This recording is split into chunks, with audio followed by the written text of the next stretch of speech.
Hey guys, Jim here, and I have a wonderful surprise for you here. If you watched my last Boker, my only Boker video before this, you saw how terribly displeased I was with the condition and the quality of my new arrival, and that was on the Salmonero bullseye. I'm just going to say this right up front. Boker has completely redeemed themselves, in my eyes anyway, with this. And what makes it especially strange is that this is the model that has really tarnished their reputation the most. Because so many people got such crappy epicenters. It was ridiculous. The whole first run, they had mismatched titanium handles. They weren't cut to the exact same sizes. It was a farce. And then there was issues with lock rock, and there was issues with all kinds of stuff in the second generation, although it was still better than the first. Here, I gotta tell you, I've played with it. I've only had it, for about an hour, but I played with it. I've looked it all over. I've inspected it, and this damn thing is just friggin' awesome. Quick specs on this. Let's see, you've got a 3.5-inch blade. The blade is VG10, which I love. I think it's a fantastic steel for everyday uses, everyday kind of people. It's only about 6.5 ounces with the titanium handles on there. This thing is incredible. I got to tell you, I'm very impressed with the way that it feels, the way that it looks. And the thing is, I've always wanted a Todd Rexford. The problem is, the dude just doesn't make enough, and the supply versus demand on them on the Epicenter is ridiculous. There was a guy recently that just sold 2 of his on a forum, had them each listed at $5,900. Now, I think this is a great knife. I don't think it's $6,000 great in the original form. I could definitely see spending the $1,000 or $1,500 that they would have originally cost. I would even see spending, up to, I don't know, $1,600, $1,700, $1,800 to get the opportunity to own one and not, wait possibly forever to do it.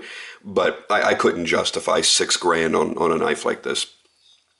But I can tell you right now, knowing what I know about the differences between production licensed pieces and their comparisons to their custom counterparts, I certainly would see where they're easily worth a couple $1,000s. So let's start off with the overall looks of it. I love the contoured shape.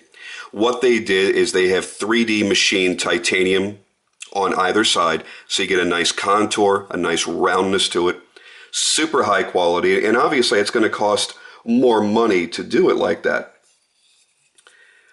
Each of the scales, I should say slabs, are a little over 5 millimeters in thickness. They are using standoffs, which, as you've heard me mention, about 3 million times, I prefer standoffs over backspacers. And they actually did a nice job of putting detail on those standoffs as well. Those pillars look fantastic. Nice little details. Easily serviceable pivot screw. This side is the custom side, obviously, but this is going to be very easy to access should I need to. The cutout for the lock bar is done nice and clean. Not a huge gap in between, but not, super tight, but it's nice and tight there. Very nice details. Love the pocket clip. I love the way they machined it. Just adds a little bit more. There's your notch for the lock bar. It is not perfectly centered, but again, what do you expect for $100? I think for a Boker and for $100, they did pretty damn good. The action is nice and smooth with a good strong detent, not overly strong. It'll still flick open nicely. This is still my favorite part, is the shape of the grind on this clip point. And I'm not a big clip point person personally. I think this might actually be clip point number 1 for my collection, believe it or not. But I love the blade steel. I love the overall profile of it. It's a nice clean look. It's got a nice amount of belly to the blade. It did come very sharp. I was highly impressed, again for the money spent, with the degree of sharpness. The jimping back here, it's not really all that useful because the actual jimping, the blade sits a little bit lower than the titanium handles. So you really don't get any benefit out of it. And it's funny because I've watched a number of reviews on this waiting for this to arrive, just to kind of get my excitement level up and to kind of expect or know what to expect when it arrived. And it's so funny that everybody called that something different. Some people called it a bullseye pattern, and there was all kinds of different things. It's actually pretty clear the name of the knife is Epicenter. So that's what you're seeing is the epicenter and the shock waves coming out from that.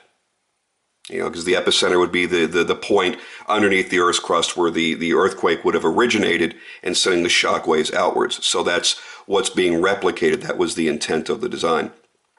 So for anybody that didn't catch on to that, there you go. Again, nice big pivot. I expect this to be nice and strong. I have no wiggle in any direction. I think the lockup is fair. It's probably about, it's hard to see through my lens here, probably about 30%. Certainly not bad. Makes nice contact without binding. There's no galling whatsoever, so you don't have that sticky lock issue that I had with the other Boker. So far, I have not found a single flaw in this knife. It is fantastic build quality. I love how it feels in the hand. And the main purpose for buying this was as a strict EDC. This is one that I can just knock around, abuse, still have a knife that I love to have in my pocket that I feel is of a good degree of quality. I like the fact that it is all titanium. And maybe I should just go play the friggin' lottery tonight because I think I got super lucky as compared to many, many, many other reports that have been on this exact knife. I am super stoked about it. This is exactly what I wanted. And now, assuming that lightning will strike twice, I'm actually going to order a second one and send that out to Chris Martin at Phantom Steelworks and have him pimp it, have him do some mech machining and do some cool heat treating to the titanium components. So that would be each of the slabs, that would be the pocket clip. I do not believe, maybe the pivot might be titanium. I don't have a magnet here to test to see if it's steel. But anything that's titanium on this, I will have him work on. And then because of the profile of the blade, he'll be able to do his mech work down into the blade as well. But this one I want to keep sanitary. I love the look. I love the feel. I love how it sits in the hand. This thing is just fantastic on every level.